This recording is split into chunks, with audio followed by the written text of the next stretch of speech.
Et coucou à tous, bienvenue dans cette nouvelle vidéo. Pour la suite de la lecture avec une invitée surprise. La voilà, Tigresse. Oui, elle est là. Elle aussi, elle est venue pour écouter la petite lecture. Allez, on y va. C'est bon, tout le monde est prêt? Allez, alors l'autre fois, nous nous sommes arrêtés au chapitre 4, Notre monde. Allah subhanahu wa ta'ala a créé le monde. Il a créé la terre, le ciel, les mers et les océans. Il a créé la terre pour nous afin qu'elle devienne notre foyer. Il y a de hautes montagnes et de profondes vallées. Il y a des forêts luxuriantes et des déserts arides. Il y a des lacs et des rivières. Allah subhanahu wa ta'ala a créé tout cela. Il y a des gens qui habitent dans des villes, d'autres habitent dans des villages, d'autres encore vivent sous des tentes dans le désert.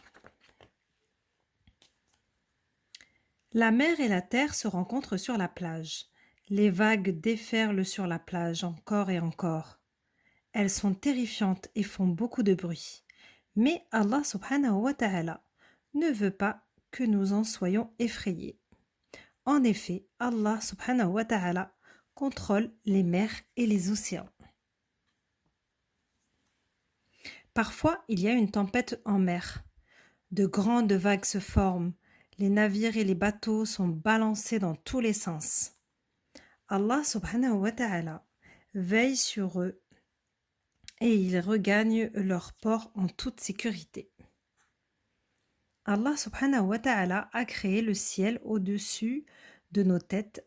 Le jour, le ciel est bleu, le soleil brille et nous donne de la lumière.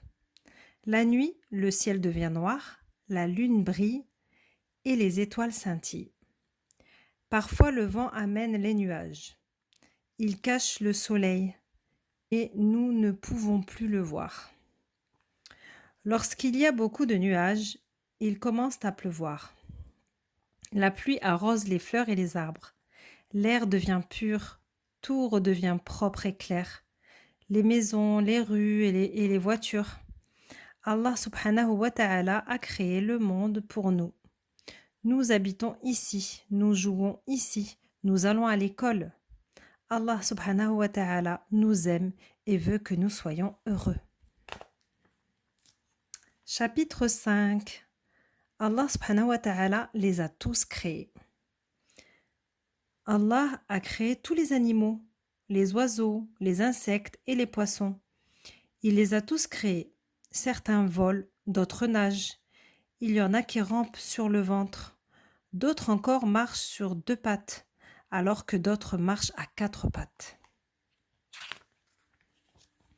Allah subhanahu wa ta'ala a créé les poissons. Certains poissons vivent dans les lacs. Certains poissons vivent dans les rivières et d'autres dans les mers et les océans. Dans la mer, il y a de grandes baleines. Il y a aussi de dangereux requins, ainsi que des dauphins amicaux. Il y a des pieuvres à l'aspect étrange et de belles étoiles de mer. Allah subhanahu wa ta'ala leur a tous appris à nager dans la mer. Allah subhanahu wa ta'ala a créé les oiseaux. Il les a tous créés, des plus petits moineaux aux grands aigles royaux. Tous les oiseaux ont des ailes. Certains volent haut dans le ciel. Allah subhanahu wa ta'ala leur a appris à voler. Allah a créé les vaches et les chèvres. Elles nous donnent du lait. Nous le buvons pour être forts et en bonne santé. Avec le lait, nous fabriquons du beurre, des yaourts et des fromages. Allah subhanahu wa ta'ala a créé les moutons. Le mouton est recouvert d'un manteau de laine. Avec cette laine, nous confectionnons des pulls et des écharpes et des couvertures. Ils nous tiennent chauds pendant les froides journées d'hiver. Allah subhanahu wa ta'ala a créé les araignées. Il leur a appris à tisser leurs toiles. Les araignées sont petites, mais elles peuvent tisser de très grandes toiles. La toile d'une minuscule araignée peut recouvrir une grande fenêtre. Elle peut même recouvrir une porte. Allah subhanahu wa ta'ala a créé les abeilles. Les abeilles butinent de fleur en fleur. Petit à petit, elles récoltent le nectar des fleurs qu'elles transforment ensuite en miel. Le miel est délicieux. C'est un bon remède contre le rhume et la toux. Allah subhanahu wa ta'ala a créé les chevaux, les ânes et les chameaux. Ils sont forts. Ils nous aident à transporter des objets lourds d'un endroit à un autre. Dans le passé, il n'y avait pas de voiture. Les gens se déplaçaient à cheval ou à dos d'âne. Dans le désert et encore de nos jours, les gens se déplacent à dos de chameau. Allah subhanahu wa ta'ala a créé tous les animaux, les oiseaux, les insectes et les poissons. Ils appartiennent tous à Allah subhanahu wa ta'ala. Allah est grand.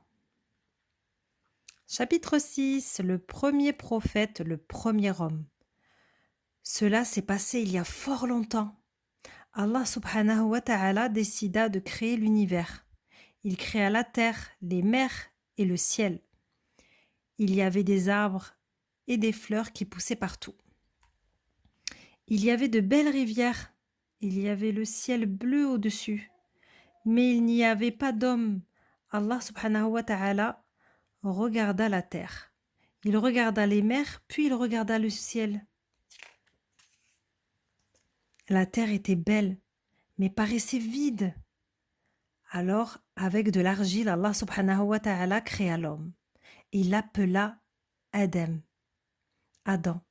Allah subhanahu wa ta'ala créa aussi la femme. Il l'appela Hawa, Ève.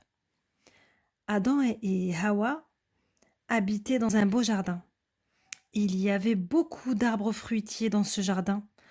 Quand Adam et Hawa avaient faim, ils dégustaient ces fruits délicieux. Au milieu de ce jardin, il y avait un arbre immense. Il était différent des autres arbres. Ses fruits étaient plus gros et plus beaux que les fruits des autres arbres. Allah subhanahu wa ta'ala ordonna à Adam et Hawa de ne pas s'approcher de cet arbre. Adam et Hawa étaient heureux dans ce jardin.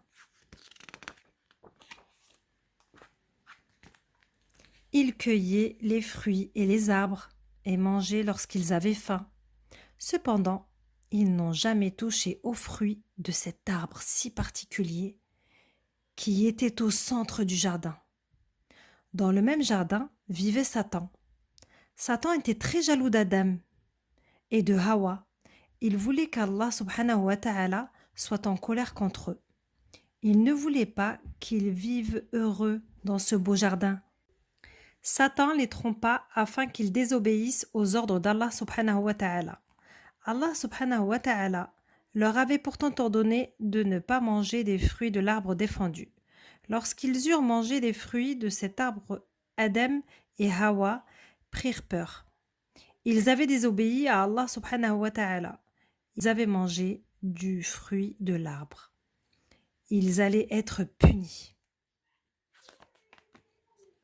Allah subhanahu wa ta'ala était très en colère, mais il aimait Adam et Hawa. Il ne voulait pas trop les punir. Il leur ordonna de quitter le jardin, de descendre sur terre et d'y vivre. L'histoire du prophète Adam nous apprend que nous avons tous été créés par Allah subhanahu wa ta'ala et que par conséquent, nous sommes tous égaux. Nous devons donc respecter chaque être humain et ne devons jamais humilier les autres ou les insulter. Après tout, nous avons tous le même ancêtre, le prophète Adam.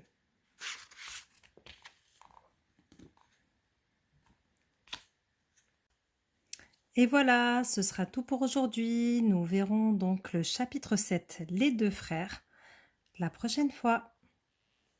À bientôt.